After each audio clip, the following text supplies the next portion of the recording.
No vídeo de hoje eu quero conversar com você que nunca pensou em fazer mestrado em Direito, mas que se sente um pouco perdido no final do curso e não sabe direito o que fazer, não sabe direito o que tentar. Eu percebo que muitos alunos, quando estão no final do curso, eles basicamente se sentem como se tivessem duas escolhas, dois caminhos. Ou ele vai fazer concurso público, ou ele vai seguir na carreira da advocacia. Existe ainda o terceiro grupo, que não quer nem fazer advocacia, nem seguir na carreira de concurso público e que pensa em ser professor. Mas nessa aula eu quero conversar sobre aqueles alunos que pensam em ser advogados e que por algum motivo nunca ponderaram ou nunca pensaram na possibilidade de fazer mestrado em Direito. A primeira coisa que eu quero conversar aqui é que se você quer ser advogado, você não precisa fazer mestrado para ser um advogado de sucesso. Isso é um fato e é muito importante deixar isso muito claro aqui, porque eu gosto de ser bastante transparente. E eu conheço muitos advogados que são advogados de sucesso e que não têm mestrado e que o mestrado não faz nenhuma falta para essa galera. Talvez a sua situação seja muito parecida com a situação que eu estava quando eu estava prestes a me formar. Quando eu estava prestes a me formar, eu basicamente tinha essas duas opções que eu comentei com vocês. E eu meio que já tinha me afastado da ideia de concurso público, porque mesmo que eu tivesse sido e eu fui um bom aluno, o concurso público, por mais que tivesse me atraído por conta da estabilidade, por conta dos salários que são bastante interessantes, uma coisa do concurso público nunca me atraiu muito, que é o fato de estar sempre dependente da abertura de um determinado edital, que eu não sei quando que ele vai sair, e eu não gostava dessa ideia de ficar no limbo, dessa ideia de ficar num momento em que eu estivesse estudando, mas eu não estivesse ganhando nenhuma outra fonte de renda. Eu não tinha muito essa opção. Eu não queria trazer mais gastos para a minha família e por isso, logo que eu me formasse, eu queria começar a fazer alguma coisa.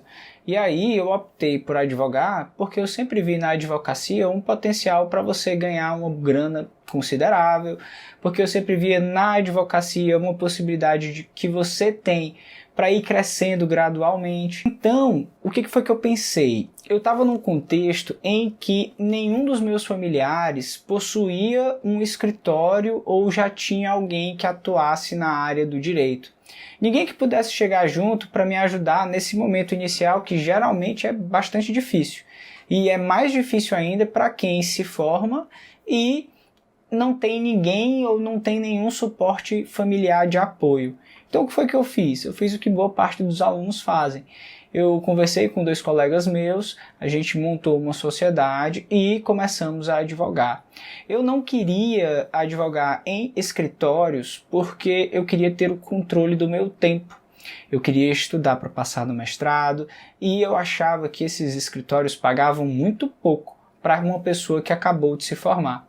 Então o que eu pensei foi, é melhor eu abrir meu próprio escritório e a partir disso eu mesmo tentar conquistar os meus próprios clientes, pois isso me fará ganhar mais e ter um potencial de crescer que naquela época eu achava que eu não teria se eu fosse para um escritório. Foi muito bom, foi muito positivo para mim. Por que eu digo isso? Porque eu percebi que na advocacia, para você conseguir clientes, fica muito mais fácil de conseguir quando você tem autoridade.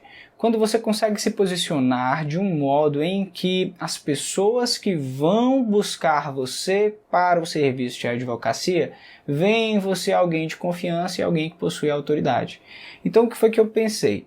O que eu pensei foi em utilizar a carreira de professor, a carreira de mestrado, como uma forma de fazer com que o meu nome, enquanto advogado, fosse mais relevante. E de fato isso aconteceu, porque alguns dos clientes que eu possuo, eu consegui porque eu sou professor, o aluno me conheceu como professor e, ao saber que eu advogava, me buscou para os serviços de advocacia. Se eu tivesse perto de me formar, eu levaria muito em consideração a possibilidade de fazer mestrado em Direito, porque no começo da carreira do advogado, ele costuma ter mais tempo. Ele costuma ter mais tempo porque ele tem menos clientes.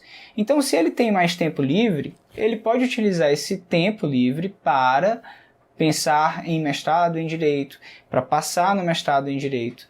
Depois que ele entra no mestrado em Direito, você pode ganhar bolsa. E essa bolsa é algo que ajuda você a se manter durante um período determinado. E além disso, você pode unir as duas coisas no sentido de, imagina que você quer ser um advogado tributarista, ou um advogado penalista, ou um advogado que trabalha em direito administrativo. Poxa, você pode pegar o seu mestrado e construir um trabalho que seja voltado para essas áreas e utilizar o trabalho e a autoridade que você pode construir sob o ponto de vista acadêmico do direito e tentar utilizar isso para reforçar e melhorar a sua advocacia na perspectiva de fazer com que você seja reconhecido na área do direito como uma autoridade naquele campo que você atua, naquele campo que você pretende trabalhar. Então, realmente, na minha cabeça, não faz sentido, especialmente para os alunos que se parecem comigo nessa característica de não ter nenhum familiar que possa dar um suporte, que possa fazer com que ele possa trabalhar em um escritório. Para mim, faz muito mais sentido você pensar em um plano A e um plano B. O plano A é o plano da advocacia e o plano B seria o plano do mestrado. Porque, como eu falei, o mestrado lhe possibilita esses outros caminhos e você pode utilizar esse mestrado como um meio para construir a sua autoridade. Repito, eu não estou falando que para ser um advogado de sucesso você precisa fazer mestrado ou precisa fazer doutorado. Existem vários caminhos. O que eu estou sugerindo aqui é justamente um desses caminhos em que você pode, ao mesmo tempo, tentar fazer as duas coisas e tentar utilizar ativamente o mestrado para melhorar a sua autoridade na advocacia. E aí, gostou do conteúdo desse vídeo? Se tiver gostado, deixa um like. Se não tiver gostado, deixa um dislike também, para eu saber, para eu entender aquilo que é útil e aquilo que não é útil para você. Se quiser deixar sugestão de temas, eu também agradeço, porque eu olho essas sugestões e eu monto o conteúdo a partir daí. Espero que você tenha gostado, valeu e eu te vejo na próxima.